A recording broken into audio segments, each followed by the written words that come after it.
टीका करणाऱ्यांना गुलाबराव पाटील घाबरत नाही. मी सायकल देतो, तुम्ही टायर तर देऊन बघा. गुलाबराव पाटलांची गुलाबराव देवकरांवर टीका. सीएम शिंदे दाढीवाले, मोदी दाढीवाले, मीही दाढीवाला. गुलाबराव पाटलांचं वक्तव्य. सिल्लोडमध्ये सरकार विरोधातील मोर्चामध्ये सत्ताधारी पक्ष आणि भाजपचे नेते रावसाहेब दानवे सहभागी. भाजप कार्यकर्त्यांवर गुन्हा दाखल झाल्यानं मोर्चा.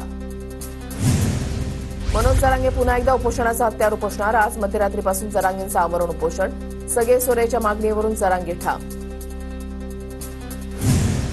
सगळे सोयरे कुणबी प्रमाणपत्र तिन्ही गॅझेटबाबत सरकारनं दगाफटका करू नये. सरकार अंमलबजावणी करणार असल्याचं भुमरेंनी सांगितलंय. भुमरेंसोबतच्या चर्चेनंतर जरांगेंची प्रतिक्रिया. तर हैदराबाद सातारा गॅझेटबाबत लवकरच निर्णय घेणार असल्याचं संदीपान भुमरेंचं आश्वासन. हैदराबाद गॅझेट लागू करण्याची मराठवाड्यामधल्या मराठा समाजाची मागणी. हैदराबाद गॅझेटचा मराठा आरक्षणासाठी उपयोग व्हावा. अंबादास दानवेंची प्रतिक्रिया.